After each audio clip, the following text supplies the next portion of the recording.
Hey there, this is Real Talk Baseball. I'm Carlos Baseball, and with me as always is WillPower and Tony Snap.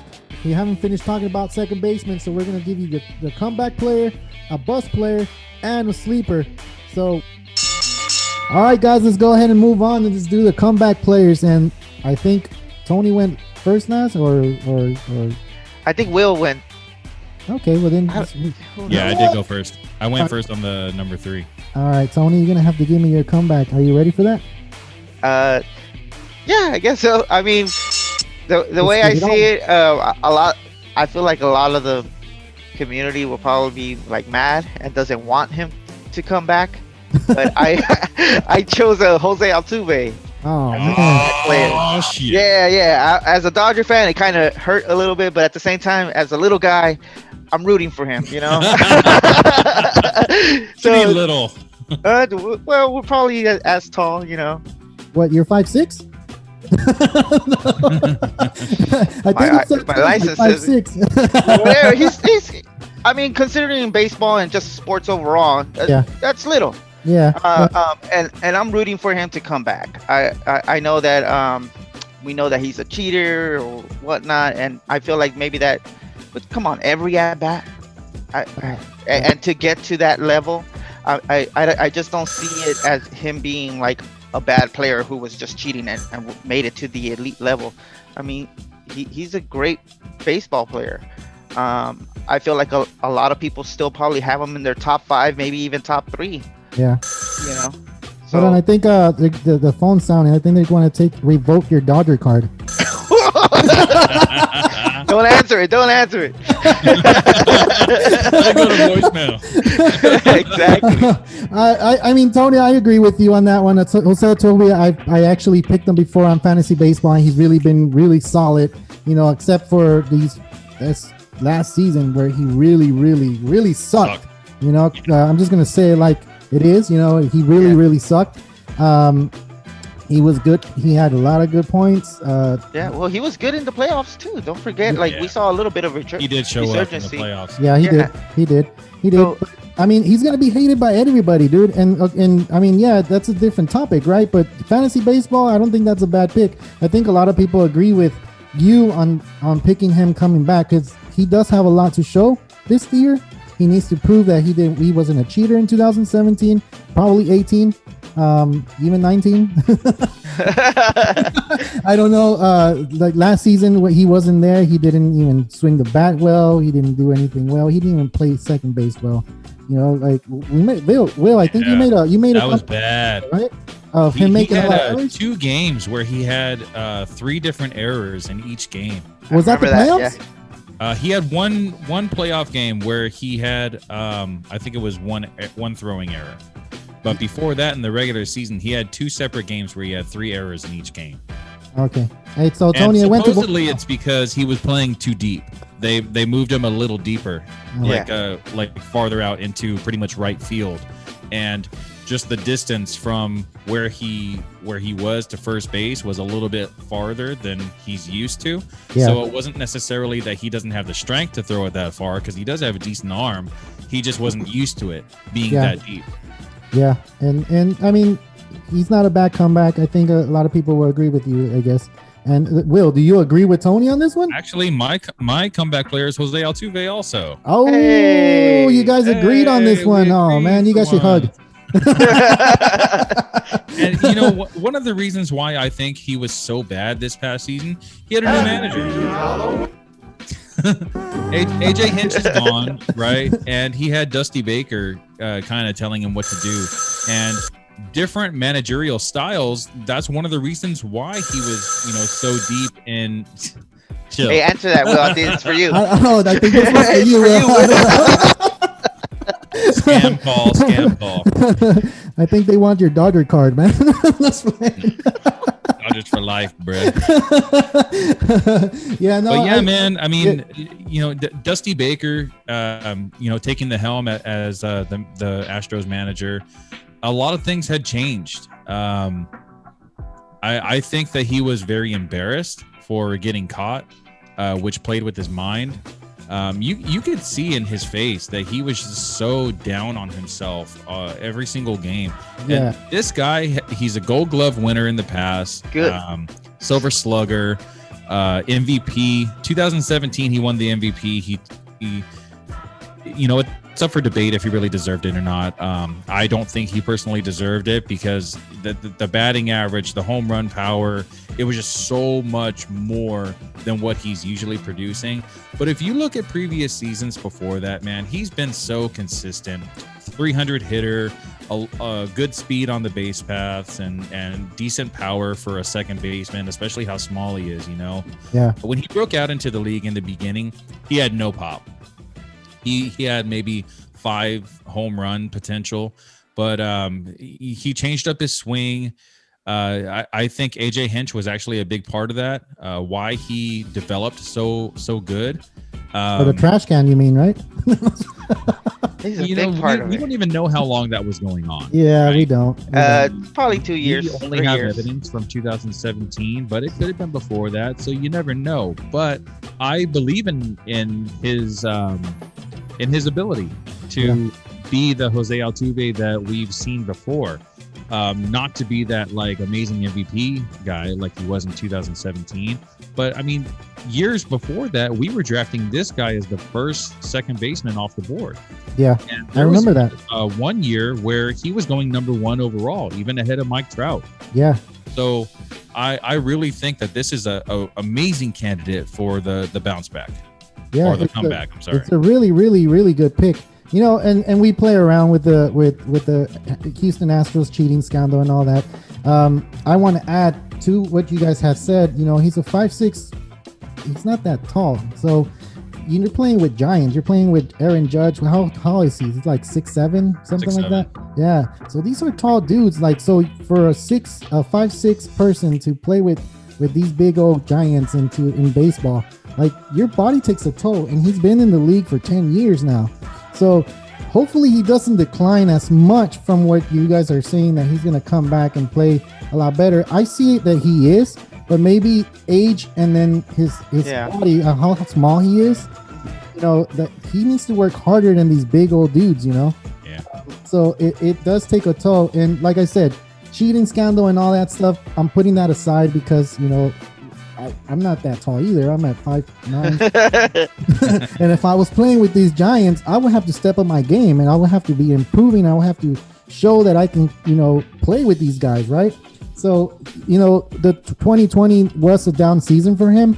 And if he is going to come back in the 2021 to be one of the top players and the comeback player, like you guys are saying, because I picked him as my comeback as well. And I kind of knew that was going to be the pick for you guys. That's why I'm like, okay, cool. This guy, I think will be a comeback, a good comeback. And what round would you guys pick him in, though? Well, see, that's the thing. He's going around number 100 overall. Yeah, which is crazy to me. If I can get him that, I would pick him up rather than Marte. So excited. What? You'll pick him before Marte? Yeah.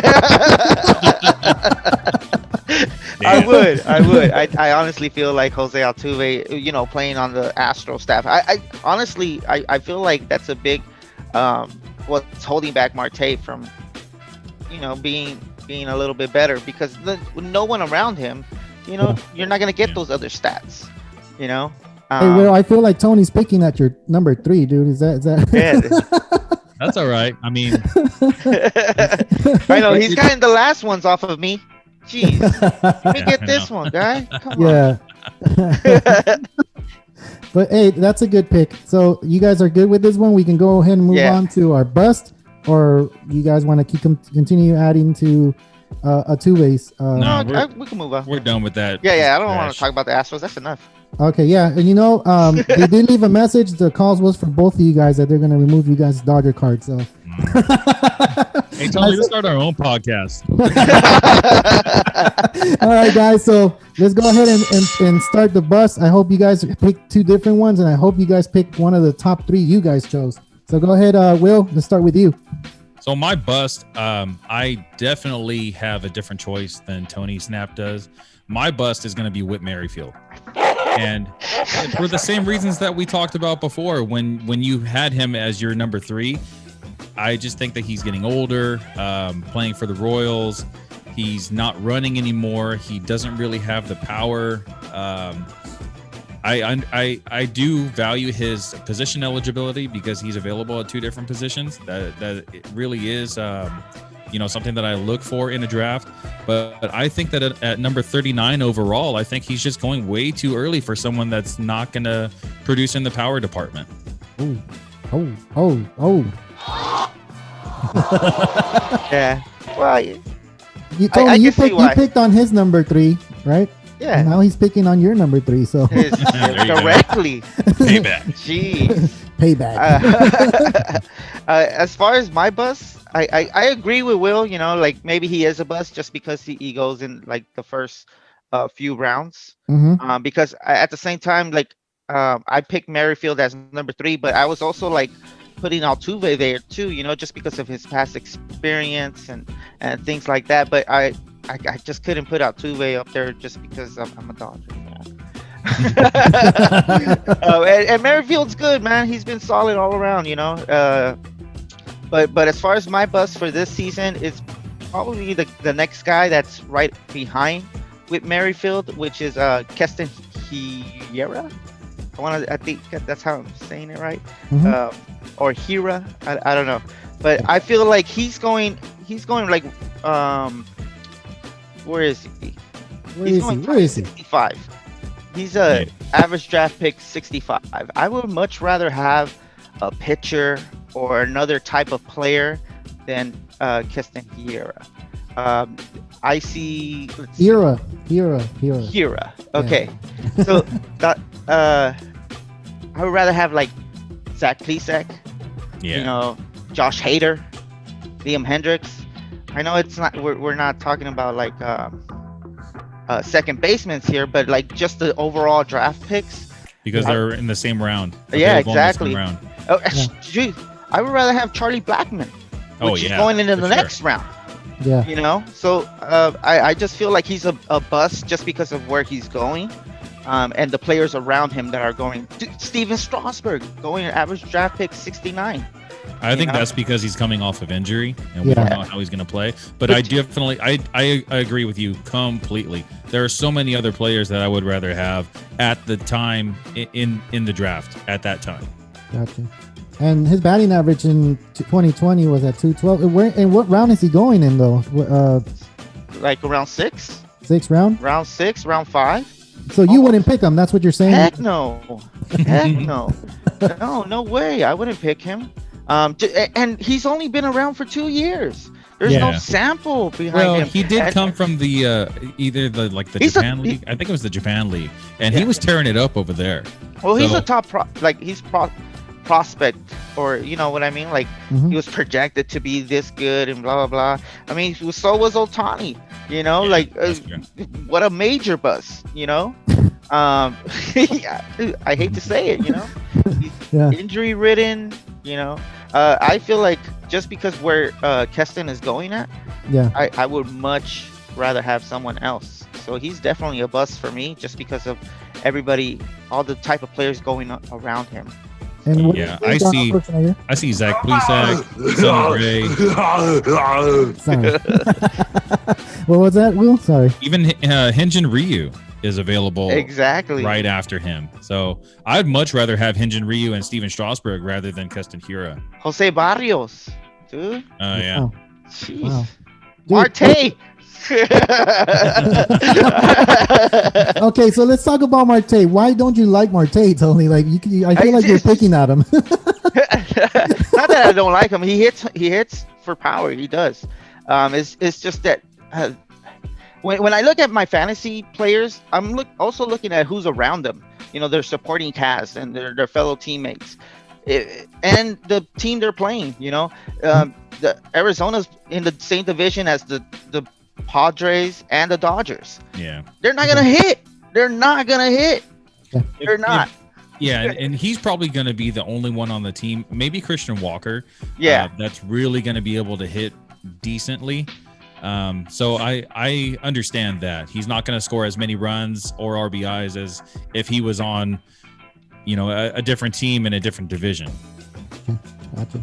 And yeah, I'm seeing his numbers, and it's not really that great. You guys, he's a good player. He you is. don't have two what do you call it? 2 years sample. Like the first year though, he played 84 games, and he batted 303, on base percentage 368. But then you go to the 2020 season, his on base percentage is at 297.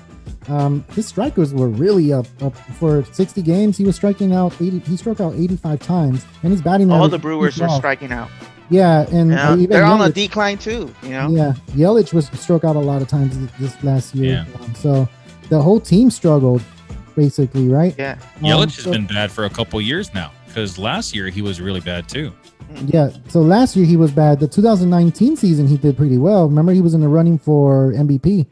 Oh, that's right. And then he got hurt. Yeah, he got hurt, I think, the last month or something like that. I think that's what gave Bellinger that edge to win the MVP. Right, exactly. So honestly, I think that if Yelich stayed healthy, he probably would have gotten MVP over. Back to back. I would agree with Too bad. That's the way the ball bounces. So guys, I mean, this is all we have for second basemen. Unless you guys want to add something else to the show, I mean, go ahead and say it now or forever. Well, we didn't do the sleeper. We didn't do a sleeper. We did do a sleeper. We did it. We did comeback and yeah. My God. We still got time. Where you want to leave us already? Nah, dude, I forgot about the sleeper, and that sleeper was supposed to be after the top 3. Well, I don't know. Well, let's just do it now. Yeah, go ahead. All right, then. So let's go ahead and move on to sleeper. Who is you guys' sleeper, and tell me why? Like, I think I'm going to go ahead and start with you, Tony. My sleeper is David Fletcher. I feel like a lot of people will probably have him as a sleeper, just because of where he's going. He's averaging around what's his average draft pick? Like 200. I want to say like look, I gotta keep scrolling. But not a lot of people know about him though. Yeah. And I feel, he's not really of a power guy. He's not, but he is definitely hitting for average. I think he always goes like either 2 for 4, 3 for 4. It doesn't strike out much. I feel like he's a big important piece with the Angels, and he's in a decent team. The Angels probably aren't like major contenders, but at the same time, you got Trout, you got Rendon, and then possibly Adele if he starts hitting well. Yeah. And Ohtani if he doesn't give up those home runs by letting the ball bounce over him. That was hilarious, man. Yeah, I feel like David Fletcher is a definite sleeper for me just because of where he's going. He's averaging draft pick is 223. Okay. So that's like pretty much the last round. Okay. You know what else too? The thing with this guy is now that La Stella's gone, it really plays every day. Up more playing time for him. Yeah, exactly. Yeah. He's gonna play every day. Actually, what my sleeper almost all the time is Chris Taylor, and the only reason I didn't pick him this time was just because Fletcher is going to be playing a lot more than Chris Taylor. Yes. So and they're basically the same Taylor. amount. I would say they're the same player. Just playing for different teams, and Fletcher is definitely a sleeper for me. And he's younger. Chris Taylor's already in his 30s. Yeah, you in the 30s. Yeah, you don't like anybody in the 30s, man. Hey, man, when it comes to baseball, there's the right side of 30 and there's the wrong side of 30. There's sometimes that when it's the wrong side of 30, these players actually pick it up. Look at Justin Turner. I think 30 and 31, you're still kind of in your prime, but I think 32 is when they really start slowing down. Got you. Interesting fact about Fletcher, in 2018, he only played 80 games and his batting average was 275. When he played in 2019, he played 154 games and his batting average actually went up 290, which is, he's up. These last past season, he only played 49 games. His batting average is 319. So he's moving up. About baseball, man, it's like if you take a little too much time off, if he's only playing twice a week, you don't get in a rhythm. No. Baseball is all about being in a rhythm. You need to see a lot of pitches to try to get into that rhythm. Now, when you guys play more games, like some of them excel and some of them do worse. But it's really fun to see when these guys excel. So, Will, do you agree with his pick? Yeah, I really do. I like the pick. I have a different pick, and it's actually going to be the same round as Fletcher's going, but three picks later, and that's Gavin Lux. Gavin Lux? We haven't seen what Gavin Lux can really do yet, man. Like he came up into the big leagues a couple of seasons ago, just towards the end of the season, just so he can be on the playoff roster. But before them in the minor leagues, he was hitting over 300, I think 3 years in a row with decent pop. He's a really good hitter, man. We haven't seen what he can do at the major league level yet. And now with Kike Hernandez gone, and Jock Peterson gone, meaning that Chris Taylor is probably going to play more left field rather than second base. I think we're finally going to see a full season of Gavin Lux being the Dodgers' primary second baseman, unless they, pull off the big free agency of DJ LeMahieu. I don't know if that's going to happen. I think that's what the Dodgers are waiting for, either to sign Turner or LeMahieu. I don't think they're going to sign both, but if Gavin Lux gets the everyday job of the second baseman and he gets those at bats that we were just talking about, I think that we're finally going to see a breakout season from Gavin Lux. And he's going number 226 overall. That's really late in the draft. And if you can get a guy like that and he can produce like a guy that should be drafted in like round 6 or 7, that's an amazing pickup. Okay, and you're not scared to play in these fantasy leagues where you have all these Dodger fans and I know Gavin Lux, I'll go ahead and pick him up. Because Fletcher's not really known that much. I'm just gonna put it out there. He's not known that much. That's why I said that sleeper is really good. And even Gavin Lux is a good sleeper. We know him, and like you said, we haven't seen him actually perform the way that they say he needs to perform. Right? This last 2020 season, he didn't even get ready for the season. He wasn't ready at all. So we only saw him probably like a few games. It says here 19 games, but I don't recall seeing him at that many games. And I think, well, it's 19 games started, right? So he didn't necessarily have to finish. No, but I really don't remember him that much though, because he's a lefty. So if they have him starting because there's a righty pitcher and then the pitcher comes out and it becomes a lefty, then they can slot Kike Hernandez in there. So. Maybe he started 19 games, but he didn't necessarily finish all 19. Yeah. But I understand what you mean about in our leagues where we're playing with a bunch of Dodger fans. Yeah. But the people that are watching this show, they're not necessarily in leagues with Dodger fans. No. I think it would be a really good pickup for a lot of guys. Yeah, I mean, You think he'll be undrafted? Prime to be a big time player. He shouldn't. He shouldn't. You think he'll be undrafted? Like nobody's gonna pick him up. Like he's gonna be a wire. Yeah. Nah, he shouldn't though. He shouldn't. I think he'll get drafted. I think that he's a good backup second baseman. You definitely need your starter.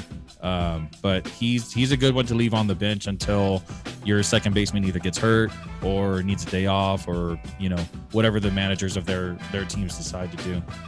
Nice. Yeah.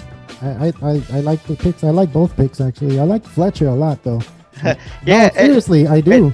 I like Lux too. He was also like. I was looking at him and I was like, should I put him as a sleeper just because of where he's going? But the only reason I put Fletcher over Lux is because of his eligibility at outfield as well. Yeah. So I saw that as a bigger token, as something that I would probably pick up. But Lux has more power than Fletcher. We're looking at Lux and his potential is a lot higher. His ceiling is a lot higher than Fletcher. So it's a toss-up, Fletcher or Lux, either one is a really good pickup for a sleeper in the later rounds. Mm-hmm. So I agree with Will too, Hey, Will, didn't you say Lux is a shortstop? That's his natural position, and then they moved him to second? Yeah, he's natural position as shortstop, but since the Dodgers have Seager, then they moved him over to second base. But I think he's only eligible at second base just because he hasn't played shortstop in the major leagues yet. Okay. Yeah, because you know how Corey Seager usually have these little aches and pains and he goes up to the DL. So maybe they'll slot him in. The bat production from Lux hasn't been there. They usually don't. They haven't had him in the position. Plus, they put Taylor in Seager's there. actually been healthy the last couple seasons. Especially this past season. This past season, he tore it up. Yeah, he did. He was in the league. He was in the running for MVP. You know. Yeah. Yeah. He had that surgery, the hip surgery, and I forgot what other surgery. Tommy John, I think, right? Tommy John. Yeah. So he should be ready for this 2021. Yeah, and he's still young enough where he's getting into his man strength now. He should be able to hit for a little bit more power. He's not a base stealer, you know. He doesn't run a lot, but that's okay because he does well in all the other categories. Yeah. So that's our next topic too, and shortstops, man. I love shortstops. That's a middle. Wonder why? I wonder why. I think I used to play that position. I don't know. Oh well, whatever. Yeah, I think we turned a couple of double plays in our past, you know. Just like one or two, you know. Maybe. I never got to the ball, so I guess whatever. So anything you guys want to add, you know, before we go ahead and sign out? I think it was a really good show. I think we gave the audience good pointers. You guys gave good points on the sleepers. I don't disagree with your picks. Those are really good picks for me, and I love them. Both of them are from LA, which is really cool. You know. So anything to add, Will?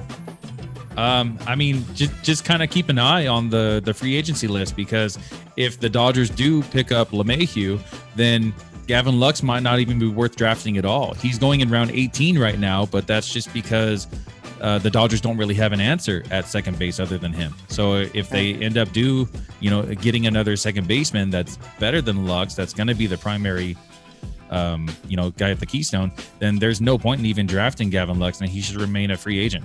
That's a really good point, Will. Thanks for sharing that. Tony, do you have anything else to add? I would say keep an eye out for Tommy La Stella.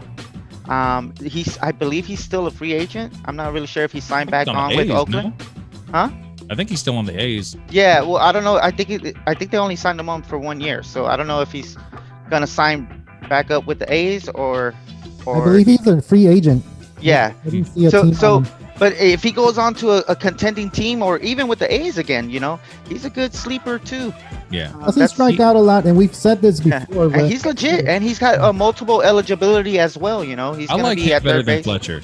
He has more power than Fletcher. Yes, so he does. I would prefer to have him over Fletcher, but I still do like your pick of Fletcher. I do too.